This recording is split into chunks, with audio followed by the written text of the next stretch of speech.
I'm good. All right, we'll call the meeting to order. We have the flag for the Pledge of Allegiance.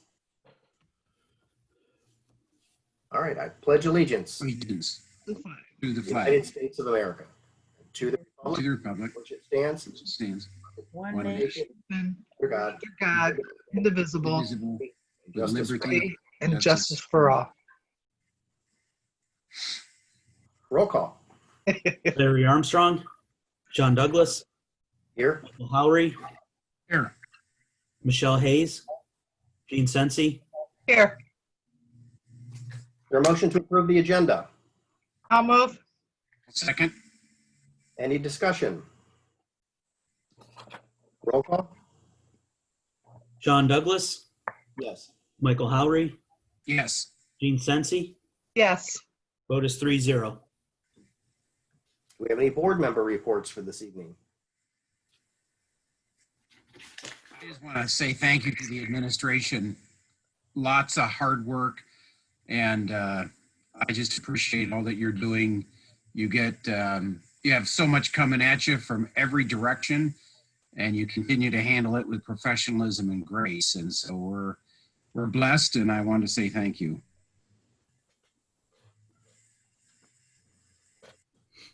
Any other board member reports? nope. All right, we'll open the first public participation portion for this evening. This would be on agenda items only. Anyone wishing to address the do so if you'd state your name and address. And we're open for comments. I unmuted the members of the public, but Tony, I'm unable to unmute you for some reason. Give me a thumbs up if you need to talk. No? Okay.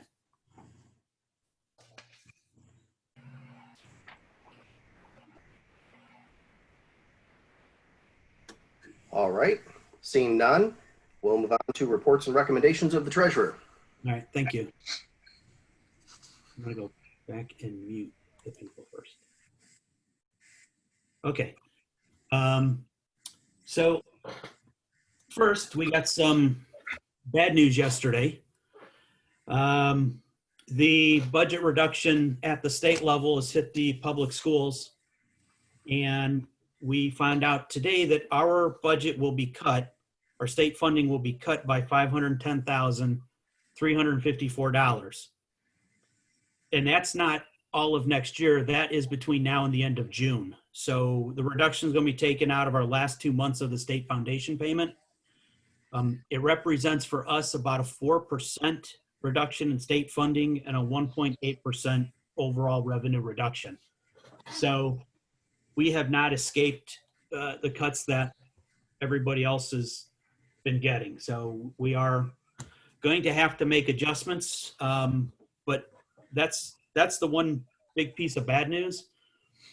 We have some good news. The CARES Act, which we are funded under the Elementary and Secondary School Emergency Relief Fund, we will receive $355,882.49. The CARES Act has a lot of allowable places you can spend it. I'd focus on 3 in this district, and then the more I thought about it, anything that we would spend out of this is also going to be spent out of the general fund. So it's my suggestion that we take the entire amount and offset current year fiscal expenses that are coming out of the general fund.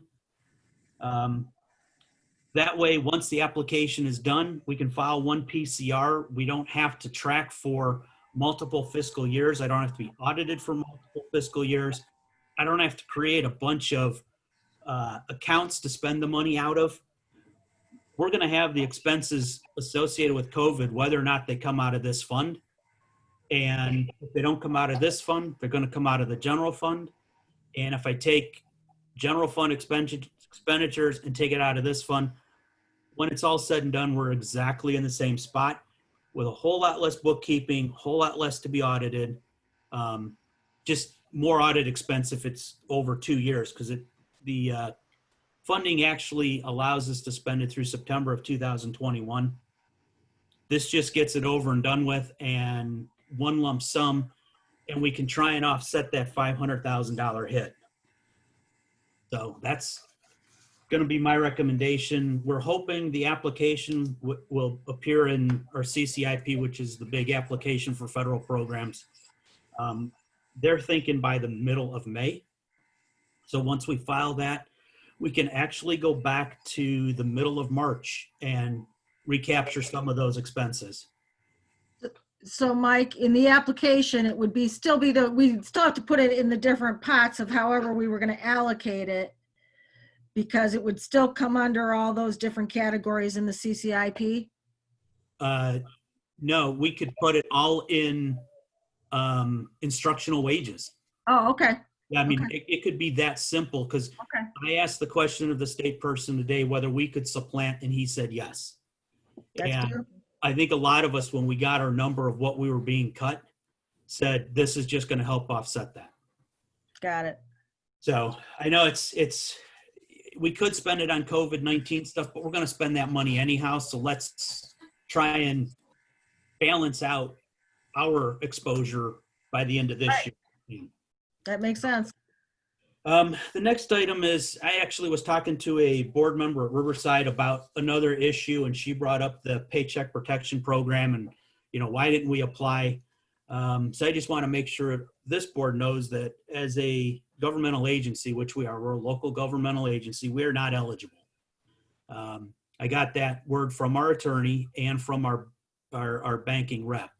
I also talked to the treasurer in the other district, and he said he checked with his attorney and his banking rep and got the same advice. So it's not that we aren't exploring all possibilities to try and cushion the blow of the COVID-19 pandemic and shutdown and all of that. There's just not a lot available to us other than the money that's through the CARES Act. Angela and I have had numerous conversations with Terry Thomas at CBS. I will tell you, we played good cop, bad cop, and you could guess which cop I was. So we've settled on about a $250,000 reduction in the contract for the services that just couldn't be provided because of the shutdown. It's not that, there was any fault of Terry's in not being able to provide the service. We just don't need buses on the roads if we don't have students to transport. So we were a little far apart at the beginning, but Angela mostly, worked through the issues with Terry because he was getting under my skin. And we settled on the $250,000. So that's going to be built into the 5-year forecast as a savings for the rest of this year. Let's see. And finally, I was notified today that the parcel where Mary's Diner sits is part of the TIF, which I was pretty sure it was going to be. They TIF'd 50% of the taxes for 10 years. Don't know what the financial impact is yet, but we should know about this time next year.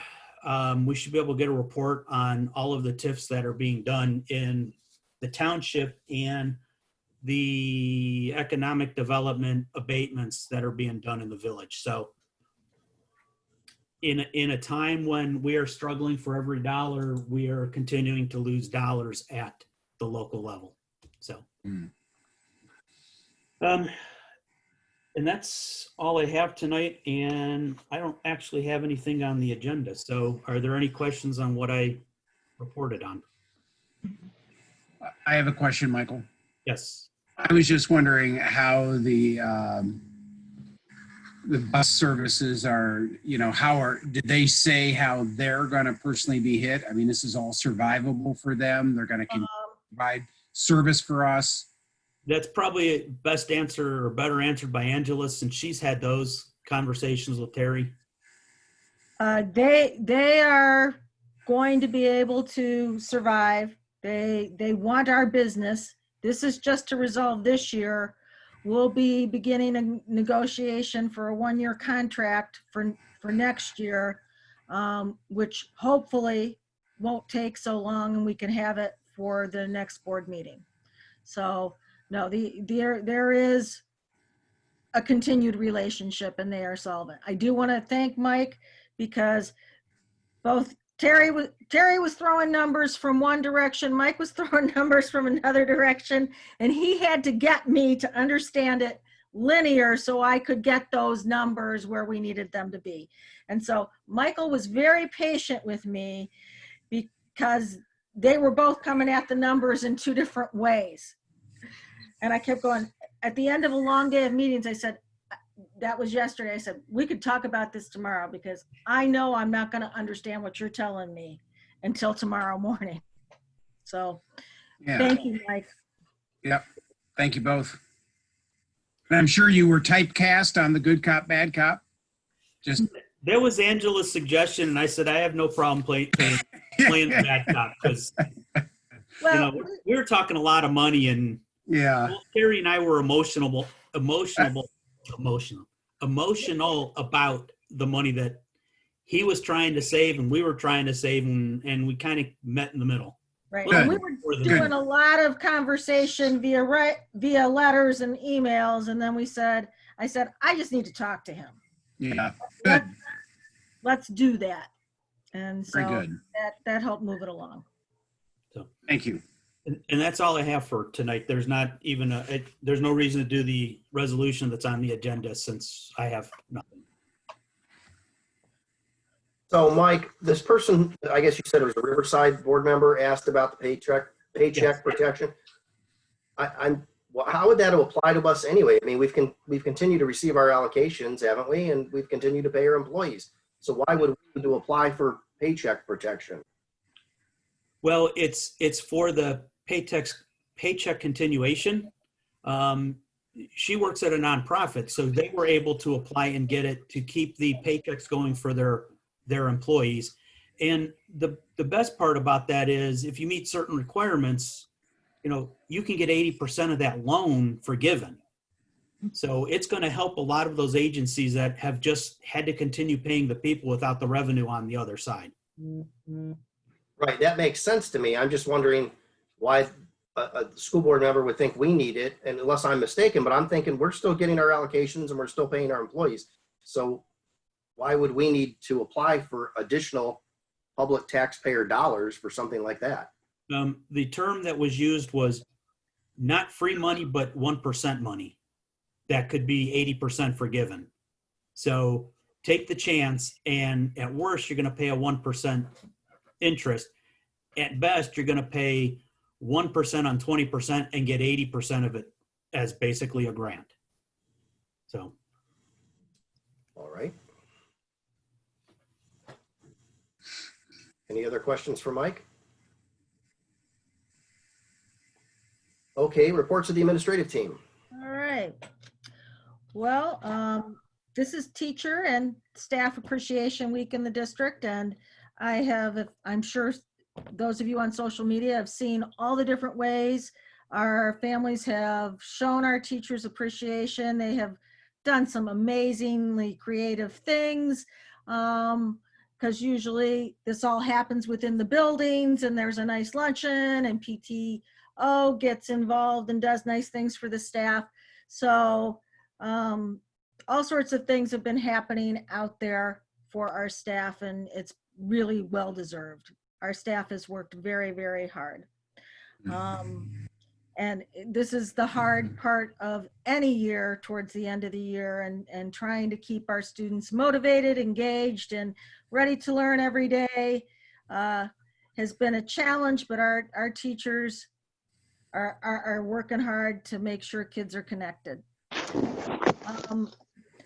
We have custodial staff in the buildings as of today. Dave, in his report, will talk to you about what we've done to prepare them for today and what we plan to continue doing as we go throughout this unknown world of COVID-19.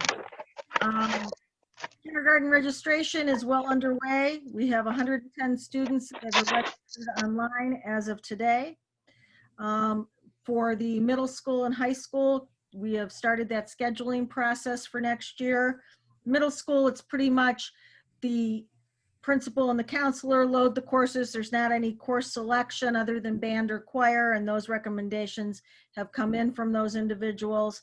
High school scheduling started on Monday, And I know Mrs. Beam and the substitute for Mrs. Rhodey, Mr. Himes, has been working hard to answer student questions and help them get scheduled for next year. The big talking point tonight, obviously, is to talk a little bit about our commencement plans. As you notice, there are 2 items on the agenda. One, you'll be approving that graduation list, those students that are eligible to graduate. It doesn't mean, as in any year, all of them are going to make it, but this year, better than others, we should have a good shot at a pretty solid graduation rate. And then that's one part of the discussion that we've been meeting on. The other part of the discussion is what commencement will look like. And as you know, at the last week was a little interesting. We had talked about the virtual, put the virtual out, got a little bit of pushback, but it was within the direction of ODE and the guidance we had. And then the governor on Tuesday said, oh, if you could do a social distance graduation, that would be wonderful. Not realizing that not everybody could do a social distance graduation because you would still have a gathering of more than 10 people. So they redid the guidance, and we decided to survey the class, which we're doing right now. We're wrapping that up. Tomorrow morning, we have a meeting with the class officers, and we're going to talk to them about what the final plan could look like, and then put that final plan together to hopefully communicate out by the end of the week. At the top of our survey, we said quite clearly that if the situation were to open up, that we could have a large gathering using social distance guidelines, that we would try to do something later in the summer, or even as a possibility, something next year. So we're open to providing seniors that really special ceremony, but whatever happens in the near future isn't going to look like what they're used to quite the same way. So the other thing I want to comment on is that I really appreciate how the community is coming together to support these seniors in all sorts of different ways. If you drove through the village at all today, they have the banners that families have purchased up, and I know community members have sponsored some banners for those that couldn't afford to. So there's banners up that way. I know some other people in the community are organizing some other things. So they're trying to help ease the blow for our seniors. And what we do will be special as well, and as well as what we're planning for awards. And I will have more information on that in Friday's newsletter. So before I go on to anything else, do any of you have any questions about commencement?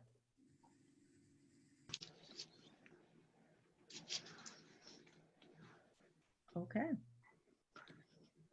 The other big piece that we are working on is what ODE is calling the refresh restart plan for school next year. But we have to wait till we get that discussion guide in hand to really start making or beginning the conversations of what school will look like. If you listened to the governor yesterday, besides the budget cut to education, he did mention that what school could look like, or what some of the ideas that people are talking about.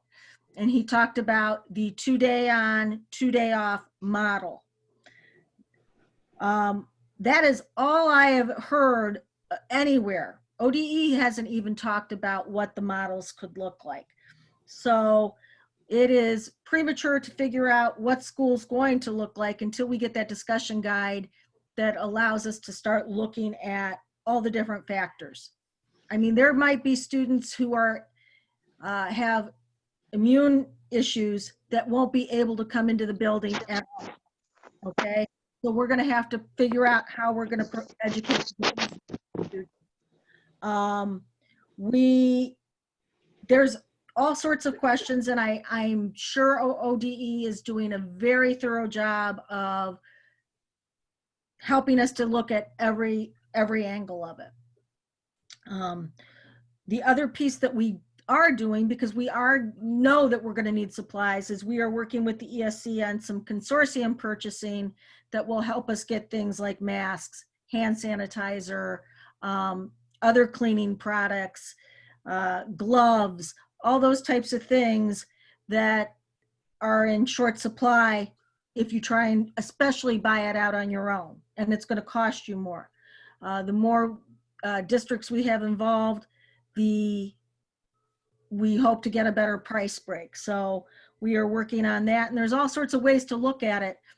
In terms of hand sanitizer, they built this calculator, so you count up the number of rooms, number of students, how many times a day they may hit that hand sanitizer, and then it'll come up with exactly how much hand sanitizer you need to plan on buying. So all sorts of things to think about as we look to go back to school in August. Questions about that? We have been meeting with our teachers. Dave and I have met so far with every building except the middle school. Tomorrow's the middle school.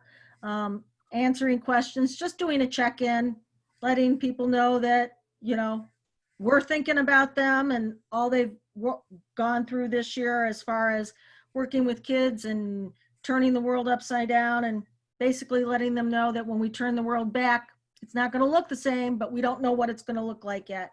And if you know a teacher or work with a teacher, you know that a lot of teachers are very linear and they like to know exactly where they're going. So as Gretchen's nodding, she can attest to that. So we will work together to figure what that world is like. Another big thing that we've gotten a lot of questions on are trip refunds. They are being processed. Mr. Brady has sent out that communication to parents, and they are in the midst of working on those.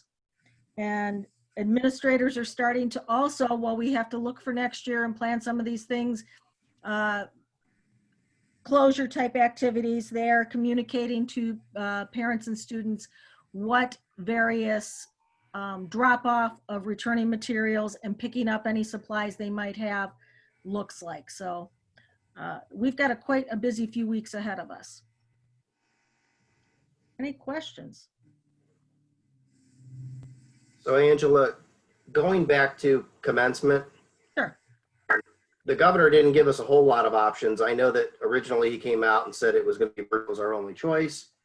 Then he came out and gave us 3 different options that I know you put into the survey, but those are pretty limited options. They Seemed are. like the options were virtual, 2 different versions of a drive-through, very quick, get out of the car, take a picture, stay in the car, take a picture. And then the third option was something along the lines of a very quick thing in the gym or wherever you might locate that, where students would come through, maybe receive a diploma and get a picture and move on with their family, just a few people there. But I just want to make sure we're all on the same page that, the seniors responded on social media after we said we were going to do the virtual graduation. And I think their expectation was that basically we were going to end up with a ceremony that looks a lot like what we normally do with just everybody 6 foot apart. And that's not even an option anymore with the 10-person limit.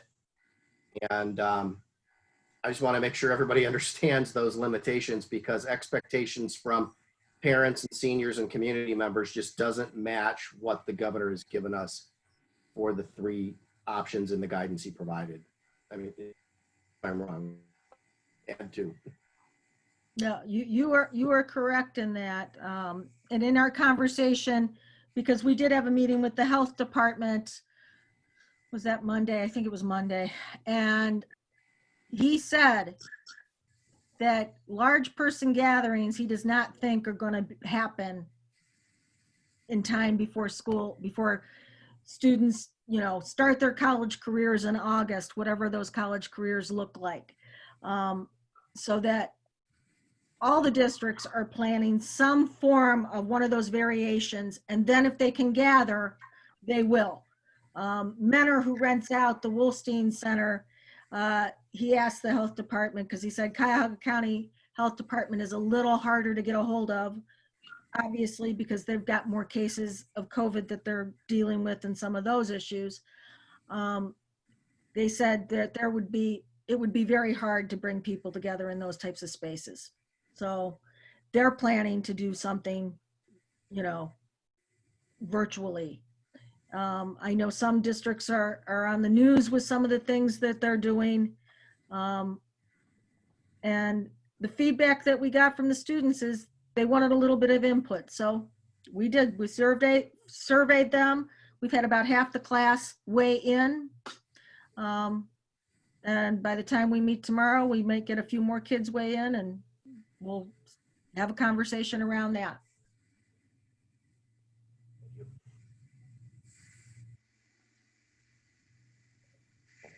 All right, Dave. Okay.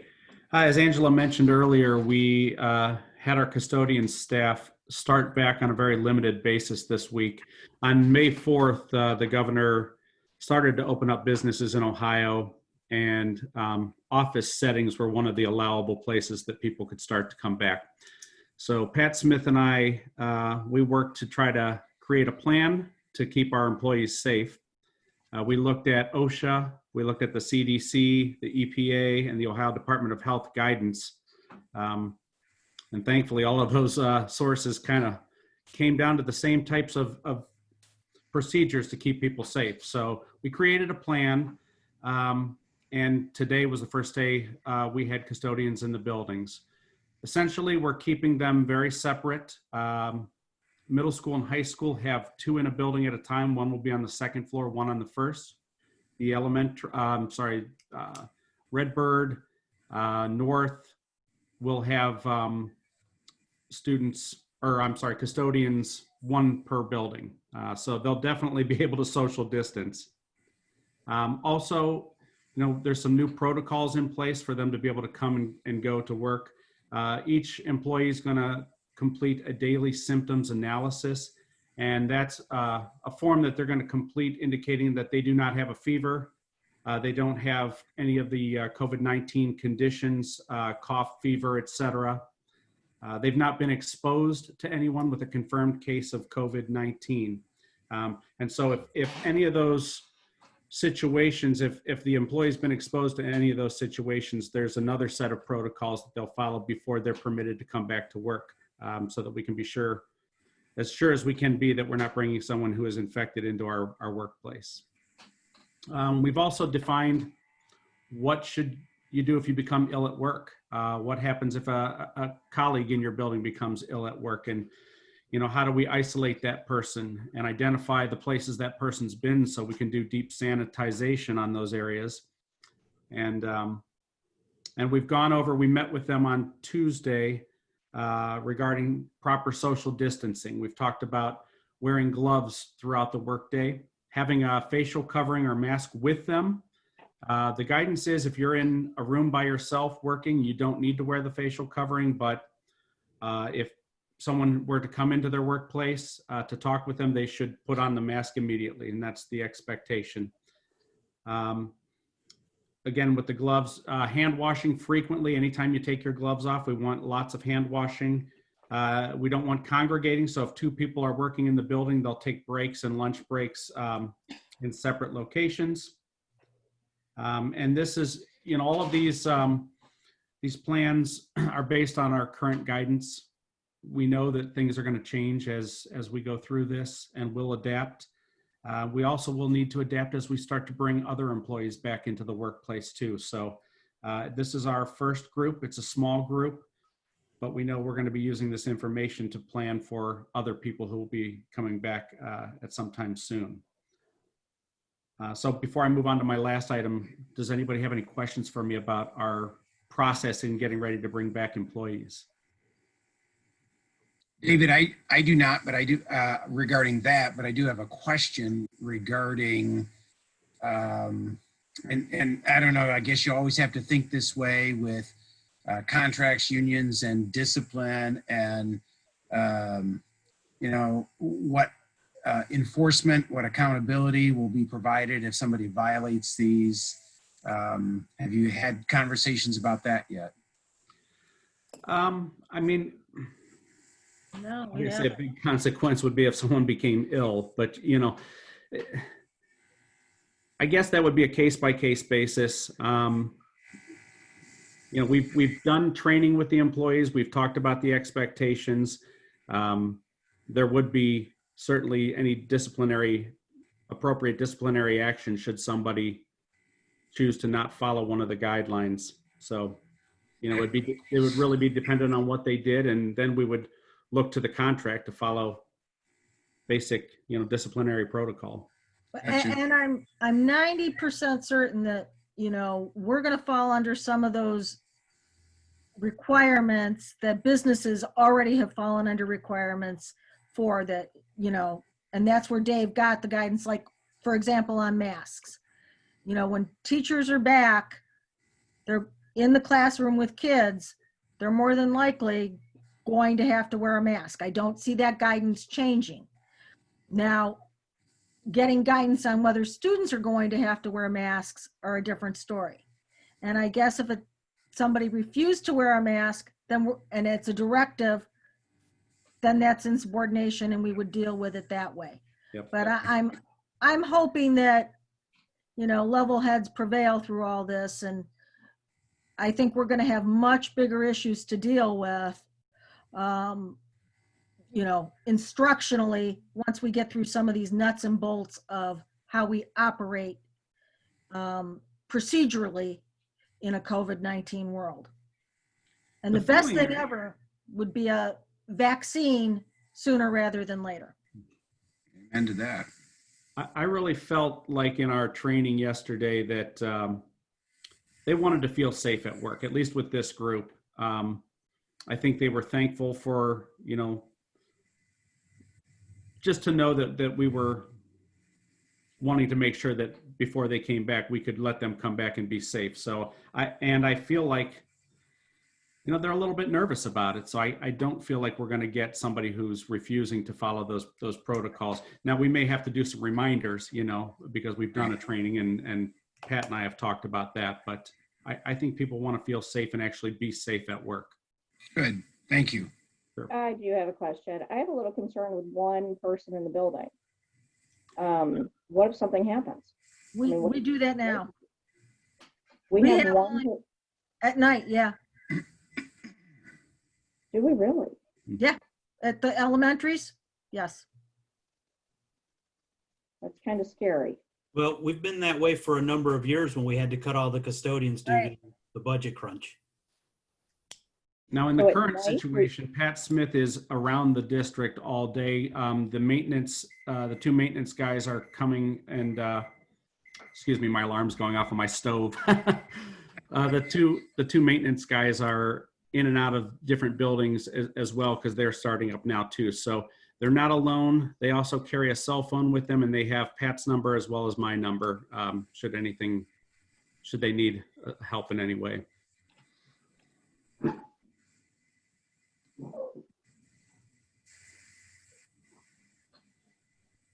Okay, my next topic, real briefly. Some of the business of schools continues on. We've had a first round of bus inspections for our buses to be road ready for next year. They've come in and inspected roughly a third of our fleet, and so far so good. We've done real well with them. The Ohio Highway Patrol provide the inspections. These are the big inspections that will allow our buses to be licensed or certified to be safe to be on the road for next year. At this point, in conversations with Mr. White, our bus mechanic, I feel confident with the way inspections will go this year.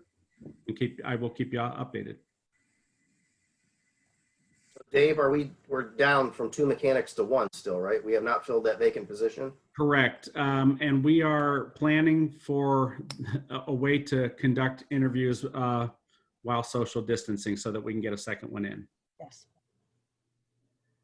I mean, I realize people might think the buses aren't out on the road, so they don't need as much service, and maybe that's partially true, but we still have a lot of buses we have to maintain and keep them moving, right?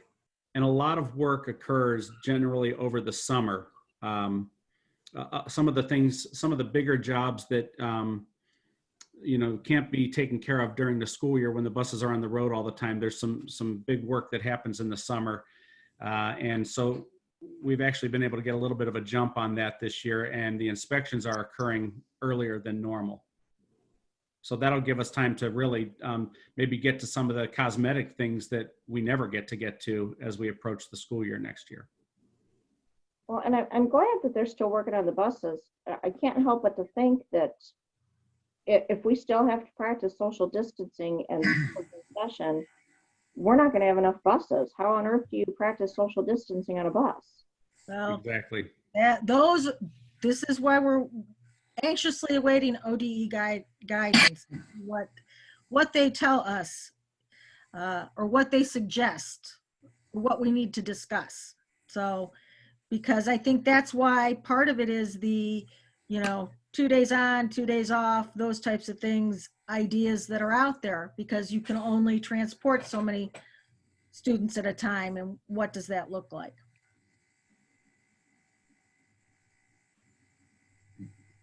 I don't know how they possibly give us guidance about something that's going to be happening in 3 months from now, when the guidance they've given us from week to week has varied because they've had to play catch up with the science. And now they're going to give us guidance in early May about something we're going to be doing in early August. It just seems crazy, but we'll do. I know. So what are you going to do?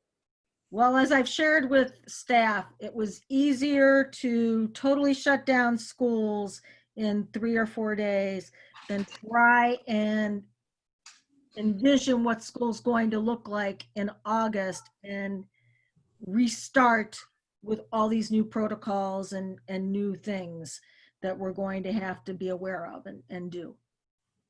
So we have our challenges ahead of us.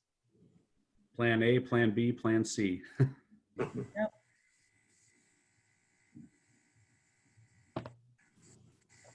All right, ready for recommendations? Yep. All right. Under the personnel motion, we are asking you to accept the retirement resignation of Cheryl Rydell, kitchen manager at South Elementary, effective November 1st, 2020. And we're asking you to approve 2 continuing contracts this evening who have met all licensure coursework and service requirements. Katie Civila and Chrissy Vilchek. And that's it on the personnel motion. I'll move. I'll second. Any discussion? Roll call? Michael Howry, Yes. Michelle Hayes, Yes. Gene Sensi, Yes. John Douglas. Yes. Vote is 4-0.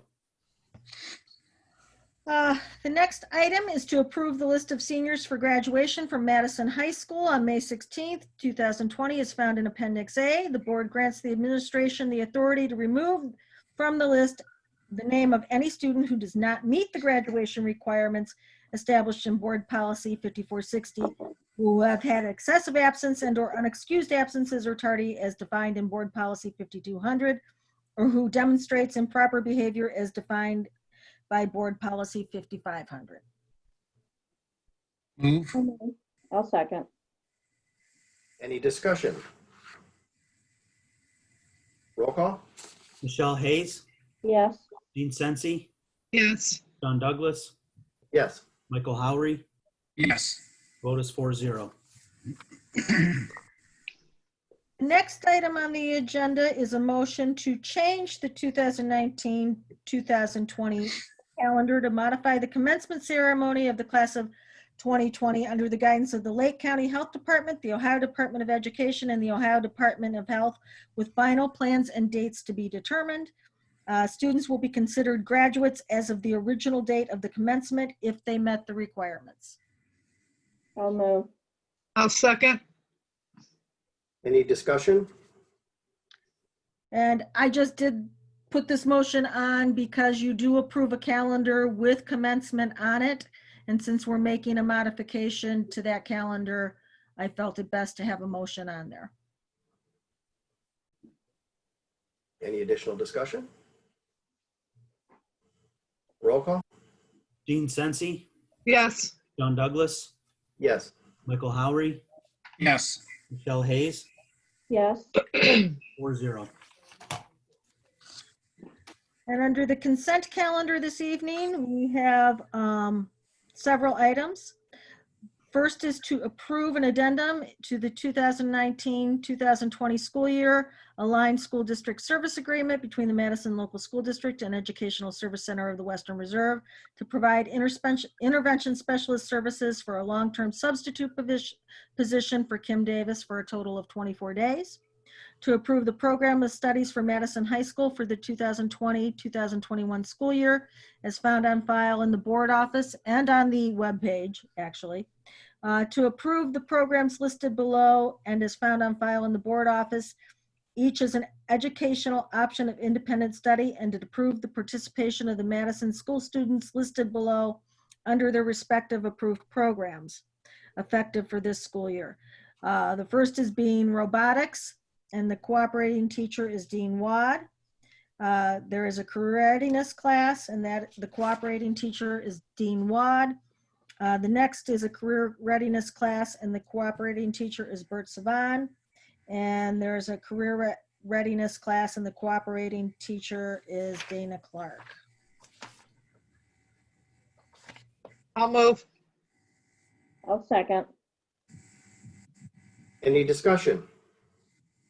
And to share on the career readiness, I just wanted to let you know that those components were done by a group called Vector Technology within some other courses, but we were able to award, because they were modules done outside of that class, credit for completing those modules. Nice. Roll call? John Douglas, Yes. Michael Howery, Yes. Michelle Hayes, Yes, Gene Sensi, Yes, vote is 4-0.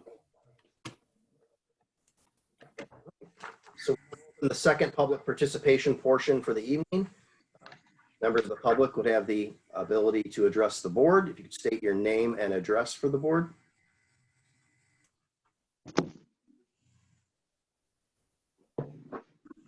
Everyone is unmuted.